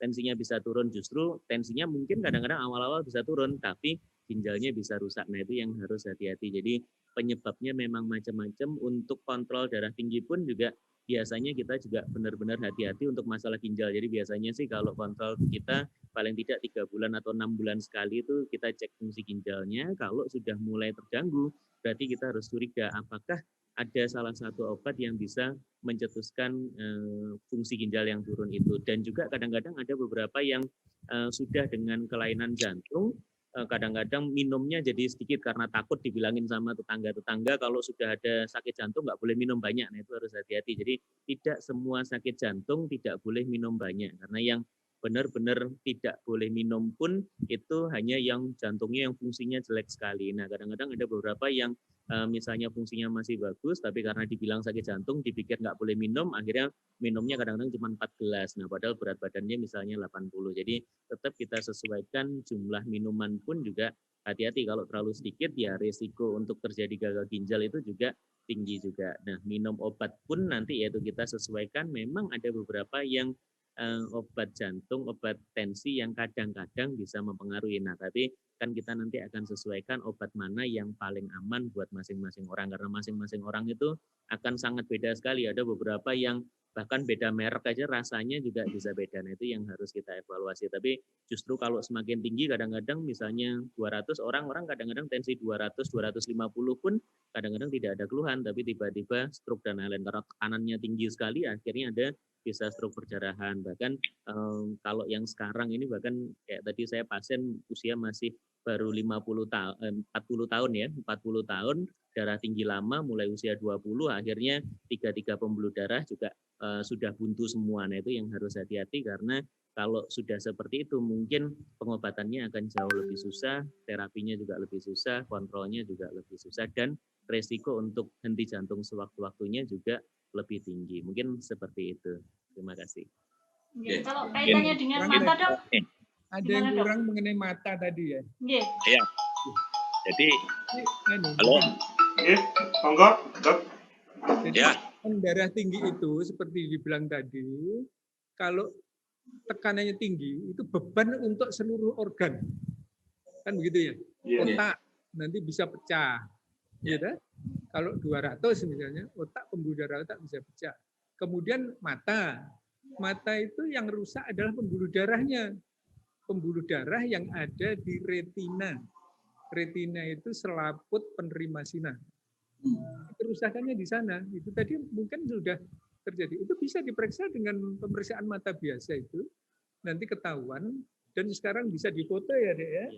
Bisa di fondoskopi, difoto. Itu nanti ada fotonya pembuluh darah mata itu bisa muncul. Tidak susah di tempat-tempat lain ada.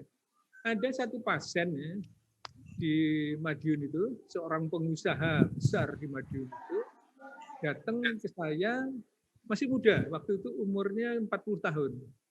Dia nggak bisa lihat. Kemudian dibawa ke dokter mata, dibilang, waduh ini sudah perdarahan retina. Nah, jadi memang kadang-kadang ketahuannya itu sudah perdarahan seperti itu. Nah, dibilang dokter mata di Madiun semuanya didatengin, dibilang tidak bisa dilakukan apa-apa.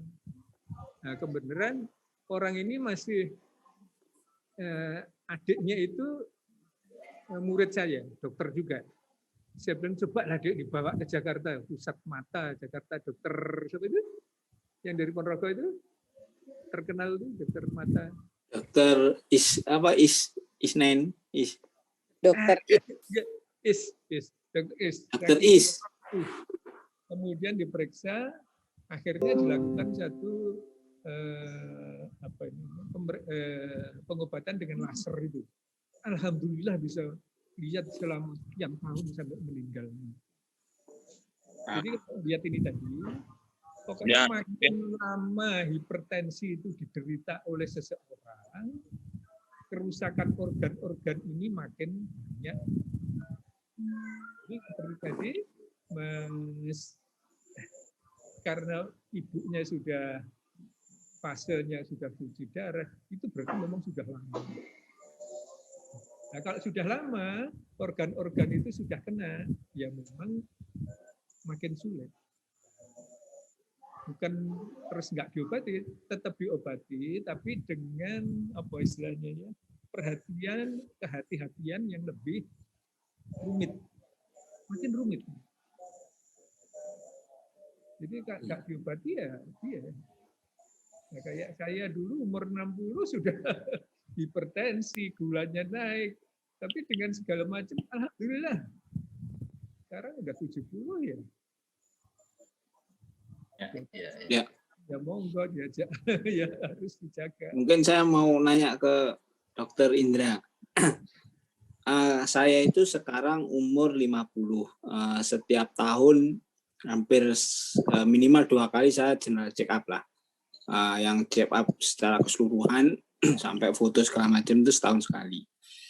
Dari hasilnya itu tekanan darah saya itu kalau dari pemaparan tadi itu bisa dibilang prehipertensi karena 130 lah, 130 sampai 139. Olahraga saya rutin ya. Mulai sepedahan, lari, saya sepedahan itu bisa 2 jam sampai 3 jam. Yang jadi pertanyaannya itu, kenapa detak jantung saya itu selalu heart rate-nya itu tinggi. Mudah mencapai 10 menit, bahkan 10 menit lah. 10 menit itu sudah bisa sampai 160.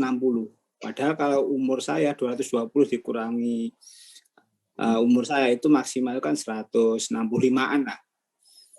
Atau 170 dikurangi 80% 165. Sehingga saya berolahraga itu saya jaga di bawah 170 atau 165. Tetapi itu bisa kuat berlangsung sampai 2 jam dengan average heart rate itu sekitar 160-an. Nah, yang jadi pertanyaan kenapa cepat naik detak jantung saya sementara saya sering melakukan olahraga. Kata teman saya kalau berarti sampean latihannya kurang rutin. Serutin apa lagi ya itu? Apakah ada kalau kata teman saya ada saluran jantung yang mungkin terlipat, nggak tahu saya apa seperti itu. Selain kalau dasar denyut jantungnya berapa ya pada saat istirahat ya? Saya rest heart rate saya itu sekitar 60 ya. Kalau saya tidur pakai jam tangan yang heart rate itu ya, kadang sampai 57, kadang 60, rata-rata ya 60 lah. Lactate LTH saya, lactate terus threshold saya itu 160-an. laknat threshold. Benjolan leher atau apa nggak ada ya? Benjolan di leher atau apa? Nggak ada. Dulu pernah dicek tiroid nggak ya? Yang kalau tiroid belum pernah. Belum pernah ya, mungkin evaluasi soalnya macam-macam penyebab denyut jantung tinggi, cuman memang kalau baru 10 menit terus, tapi 10 menitnya itu kan masih awal ya, mestinya pemanasan dulu.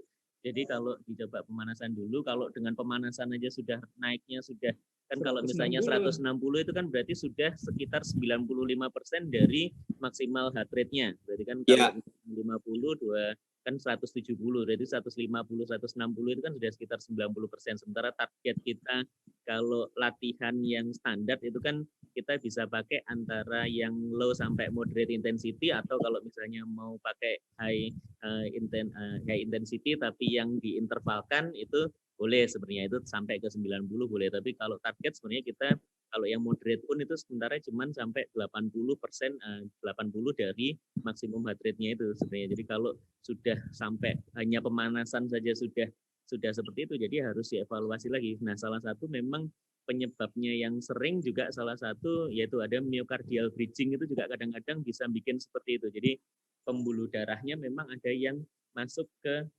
pembuluh darah. Jadi ini pembuluh darah koroner ya, ada 3, ke kanan, ke depan, sama ke samping. Nah, yang paling sering ini yang ke depan ini pada saat sewaktu-waktu, pada saat jantung itu memompa, pembuluh darahnya itu juga ikut masuk ke dalam.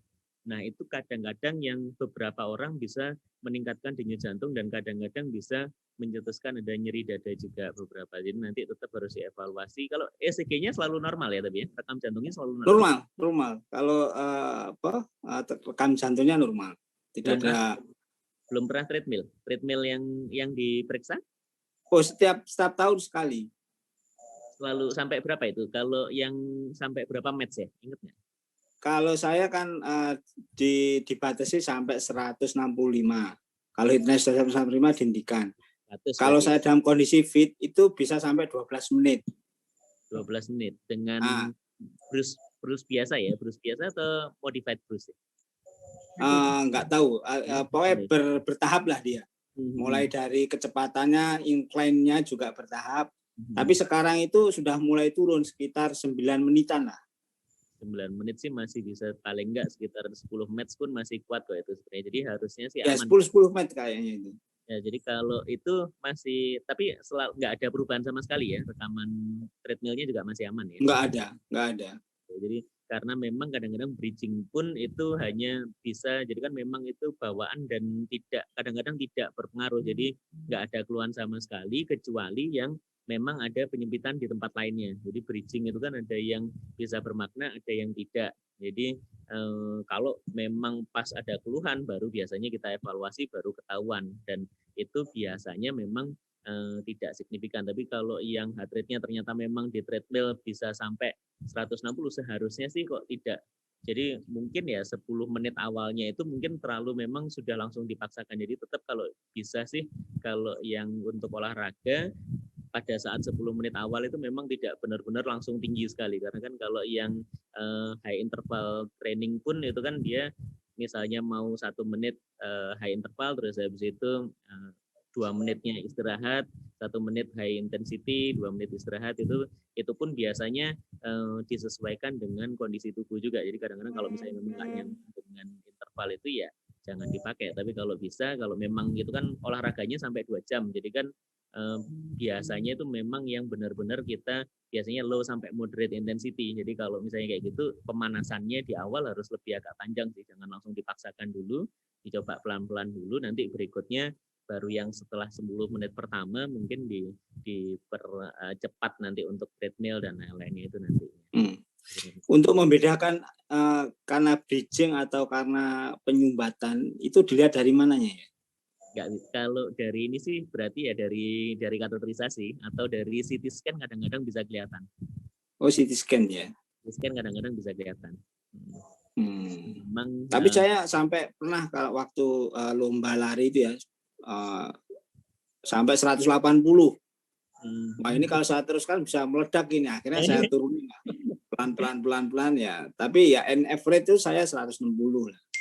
Itu sih, tapi tetap nanti pada saat, tapi waktu itu waktu heart rate-nya cepet nggak ada masalah ya, iramanya tetap normal ya katanya. Enggak, ya mengges tapi Namanya tidak ada keluhan atau nyeri atau apa itu enggak. Hati-hati soalnya memang kita heart rate yang terlalu tinggi itu kadang-kadang memang bisa, kadang-kadang bisa bahaya, kadang-kadang enggak. Jadi ada kemarin saya baru dapat pasien temennya Mas Paksi masih kuat sepedaan ke Cangar ya, jadi kan lumayan berat itu mestinya. Dia pada saat itu irama jadi irregular dan sampai 220. Jadi sudah pernah dilakukan Holter, jadi periksaan yang rekaman jantung itu tapi 24 jam, memang dia sering muncul atrial fibrilasi ya, jadi iramanya nggak teratur tapi denyutnya bisa cepat sekali, bisa sampai kadang-kadang bisa sampai 200-220. Nah itu yang kita nggak bisa prediksi karena sewaktu-waktu tiba-tiba irama cepat sekali itu kan misalnya 160-180, tiba-tiba nanti dia bisa mencetuskan irama yang tambahan, berubah iramanya, sumbernya berubah. Nah itu bisa jadi 200-250. Nah itu kadang-kadang bisa bikin pingsan dan lain-lain. Jadi tetap kalau pada saat olahraga terus rasanya nggak nyaman, nggak enak, rasanya berdebar, ya sementara sebaiknya malah dihindari dulu. Dan nge-freeze. Halo, nge-freeze. Nge-freeze ini. Iya, ini nge-freeze ini. Mas Indra, halo? Baiknya tetap harus dihindari dulu karena kita memang nggak bisa prediksikan kalau di jam itu kan hanya perkiraan rata-ratanya. Tapi sementara kalau iramanya apakah itu masih teratur atau enggak, sumbernya dari posisi yang sama atau enggak, itu kan kita nggak bisa prediksi. Nah itu kalau misalnya sudah mulai berdebar, ya sebaiknya istirahat dulu sih kalau menurut saya. Ya. Obat yang diminum apa sekarang? Saya nggak minum obat. Saya selama ini, jadi gini, saya itu punya histori kolesterol saya tinggi sampai 600. Pada tahun waktu saya di Surabaya lah, itu 2002-an lah. Terus dikasih obat, Lipitor, terus macam-macam, turun sampai 300. Nah, terus habis itu saya pernah kena infeksi ginjal karena salah minum jamu lah. Intinya ginjalnya buntet kata si dokternya. Terus kasih obat, bisa recovery. Pada saya itu kreatin sampai 3,5. Sekarang sudah normal, tapi normalnya sudah tinggi lah, batas atas sudah sekitar hampir 1,1 lah. Nah, semenjak itu saya membiasakan diri untuk olahraga. Saya olahraga sepedaan itu mulai 2009 lah sampai sekarang. Sehingga kalau kolesterol itu masih sekitar 260-an, 250, 260. Tapi triglycerid sudah turun bagus.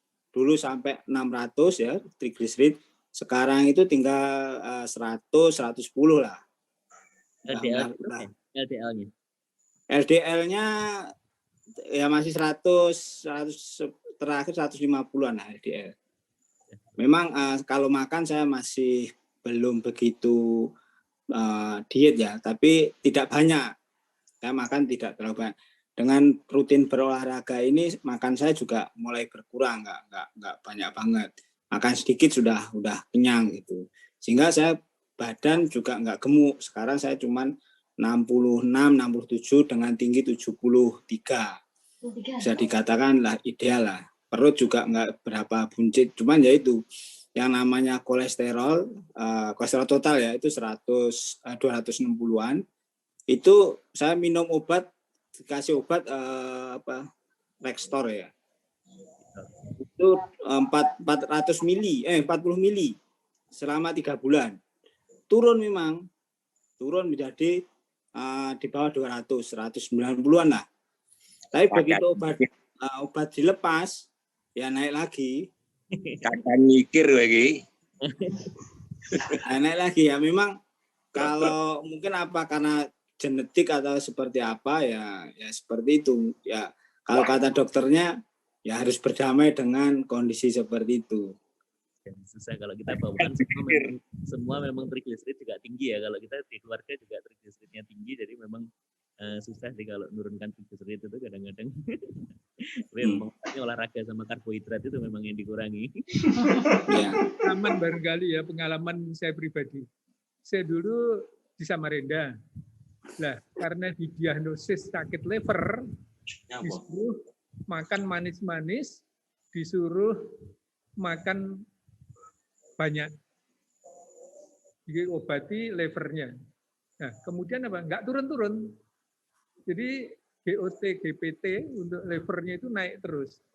Akhirnya pas saya sudah pindah Surabaya, ketahuan bahwa saya itu trigliseridnya 500. Waktu itu belum pernah diperiksa karena memang dulu kan nggak ada pemeriksaan TG. Akhirnya ketahuan, ternyata saya cek kakak saya, Mas Slamet Haryadi, mungkin kenal ya Dr. Slamet Haryadi, itu 750. Jadi keluarga itu trigliseridnya dhuwur kabeh. Nah, kemudian saya pindah Surabaya, obat-obat lever itu saya stop semua. Saya lari tiap hari keliling komplek Manyar Jaya itu 2 kali. Jadi 2 kali 2,5 kilo. Jadi 5 kilo tiap hari. Selama 2 minggu saya cek ulang, TG itu normal tanpa obat. Ya sampai sekarang saya TG udah nggak pernah diobati. Dan alhamdulillah ya normal. Jadi kalau TG saya lebih cenderung agak lebih normal lah dibanding kolesterol karena saya sedikit mengurangi karbo lah, makan itu nasi itu paling sedikit ya, tapi yang belum bisa itu goreng-gorengan atau kambing, nah itu kadang nggak bisa, duren, nah kadang nyolong-nyolong gitu. Tapi kolesterolnya ini yang nggak turun-turun. Lengkeng rapopo. Lengkeng rapopo. Tengkleng. Monggo, mungkin ada yang lain lagi? Monggo yang lain. Yang lain ada yang mau konsultasi? Mumpung ada dokter-dokter ahli di sini nih. Iya, mumpung kalau ada. Ini mungkin dokter siapa tadi, Indra ya. Saya itu sekarang banyak konsumsi saya ketelo, Mas Amren. Jadi ya. Mulai dulu itu. Kita wis umure berkurang begini nih ya, wis makan itu ya karepe iki ya akeh makan itu. Cuman ya tadi karena kita ingat hadis Rasul kalau makan jangan terlalu banyak. Ya saiki sama dia lah makan itu. Sate gulai itu sate 15 nggak ada masalah, cuman nggak berani. Ya pokoknya tombol pengen 5 lah. Tapi gulai ini rawani saya. Terus terang saya, kalau gulai itu saya sudah jeroan itu puluhan tahun lah saya nggak makan jeroan. Tapi kalau sate sebetulnya mau 15-20 ya nggak apa-apa, cuman ya batasi diri lah. Wis 5 cukup, sing penting tombol pengen sudah. Nah, saya sekarang ini cenderung banyak ke makan yang telo-telo Mas. Karena di Ponorogo saya golek telo itu gak usah nanem, tuku 5.000, 6.000 itu walah banyak sekali. Itu mana kalau telo itu katanya bisa juga menghilangkan gen-gen kanker atau apa katanya yang sering kita baca di medsos. Ya, ini kenyataannya menurut medis gimana ini? Hati-hati ketela juga karbohidrat juga. Jadi nanti sudah pernah dicek trigliseridnya ya? Trigliserid normal. Ya. Itu normal nggak? Belum pernah cek. Nah, ini saya belum pernah ngecek. Jadi ya sekali-sekali tetap dicek juga kalau memang trigliseridnya tinggi ya sebaiknya dikurangi juga ketela karena itu salah satu karbohidrat dan biasanya karbohidratnya lumayan tinggi sama kalau di sini kan kayak kita biasanya nasi goreng ditambah mie goreng tambah perkedel kentang ya, apalagi nanti cemilannya itu telo itu, jadi kadang-kadang karbohidratnya tinggi ya nanti trigliserid juga bisa tinggi, jadi hati-hati apalagi kalau dengan riwayat keluarga yang keturunan trigliserid tinggi nanti biasanya bisa tinggi juga, nah itu yang harus lebih hati-hati sih. Gitu ya kalau telurnya tidak setiap hari lah, paling nggak seminggu itu 2 kali 3 kali untuk keseimbangan lah menurut saya kan begitu, daripada pokean sego ya lebih baik ya kita imbangi lah dengan makan yang kayak gitu. Kalau nasi sekarang kan malah lebih banyak pilihan sebenarnya, bisa berdasarkan jenisnya, ada yang macam-macam, ada yang 0 kalori kayak shirataki dan lain-lain, atau kalau misalnya yang rendah kalori kayak beras merah, beras hitam itu mungkin tapi rasanya mungkin lebih nggak enak ya, lebih enak. Tapi untuk kesehatan biasanya beberapa memang bisa paling nggak ngurangi sebenarnya itu. Terus saya itu gini sekali lagi. Ya, saya sekarang udah 59 ya. Gini. Saya itu setiap hari konsumsi ya sebagaimana saya pegangan saya kepada hadis Rasul. Alaikum bihadil habbah fa inna syifa'un likulli da'in wa saqam illa sam. Jadi kamu sebaiknya setiap hari itu juga mengkonsumsi habbah ini, habbah sauda itu. Karena itu menjadi syifa likulli da'. Itu bisa menjadi penyembuh untuk semua penyakit kecuali satu yang nggak bisa, kematian. Nah untuk itu karena sekarang ini produk habbah sauda ini kan sudah bervariasi ya. Ada yang serbuk, ada yang oil. Nah, saya itu setiap hari minimal dua ini saya konsumsi. Nah, ini yang saya rasakan. Saya ini coba memang gak mau olahraga karena dulu pernah jatuh, gak bisa apa-apa. Saya dulu hobi badminton karena operasi kan gak bisa badminton. Terus akhirnya saya konsumsi lah obat ini. Memang sengaja aku gak olahraga wis. Olahragaku hanya ke masjid. Yang penting subuh nih masjid, 5 waktu ke masjid. Saya coba nggak olahraga, kayak apa coba? Saya mengkonsumsi habbah sauda ini tapi rutin. Kok ya alhamdulillah tuh, yo olahraga kok yo stamina ini jarang sekali saya itu kena flu, kena ini apa mungkin karena dari konsumsi ini ya nyun sewu ini praktikasi. Nah gitu Indra. Matur suwun. Bismillah, kalau itu sih penelitiannya masih jalan ya, tapi sebenarnya sih tidak. Yang penting yang tidak terlalu banyak efek sampingnya seharusnya aman. Jadi karena kan kadang-kadang justru malah yang beberapa orang kayak habatus sauda dan lain-lain itu sih sementara masih aman semua. Tapi kalau yang lain-lain yang dibilang obat herbal dan lain-lain itu yang kadang-kadang malah isinya bisa macam-macam. Kadang-kadang isi yang kita medis itu ada namanya steroid, itu awal-awal mungkin rasanya enak, tapi setelah pemakaian jangka lama yaitu salah satu nanti ginjal dan lain-lainnya juga kurang bagus. Kalau murni habatus saudanya aja insya Allah sih aman, tapi kalau yang biasanya kadang-kadang ditambah yang lain-lain itu yang mungkin harus hati-hati nantinya. Orang olahraga lek mendino babat suket ya sama aja dengan olahraga. Ya tah. Saya juga mau nanya. Alhamdulillah. Kelihatannya sudah luar biasa, berbagai permasalahan penyakit kita sudah dipecahkan dan kelihatannya sudah begitu malam, sudah jam 22. Nanti mungkin akan kita tutup dahulu dan selanjutnya nanti bisa komunikasi bebas. Baik, alhamdulillah, terima kasih Dr. Tamrin, Dr. Indra telah memberi tausiah dan telah memberikan jawaban-jawaban terkait dengan berbagai keluhan atau permasalahan kesehatan kita semuanya, khususnya keluarga Bani Ikhwan dan semua yang hadir di forum kali ini. Intinya pada malam hari ini dengan penjelasan Dr. Tamrin dan Dr. Indra, semoga kita bisa menjadi umat Rasulullah yang selalu sehat, menjaga kesehatan, dan selanjutnya juga kita bisa terkait dengan tema menyusuri jejak Ibunda Hajah Imratul Sulihah bisa menjadi tauladan kita bersama, menjadi motivasi bagi kita bersama. Untuk itu kami atas nama MC, terima kasih atas sekali lagi Dr. Tamrin, Dr. Indra atas kesediaan menyampaikan ilmu yang luar biasa. Semoga bermanfaat kita semuanya. Amin. Untuk itu, karena acara sudah selesai, maksudnya dialognya sudah selesai, marilah kita tutup dengan bacaan hamdalah. Alhamdulillahirabbil alamin. Akhirnya, billahi taufiq wal hidayah. Assalamualaikum warahmatullahi wabarakatuh. Waalaikumsalam. Matur nuwun Om Tamrin. Matur nuwun Om Tamrin. Sugeng dalu, Matur Indra, matur nuwun ya.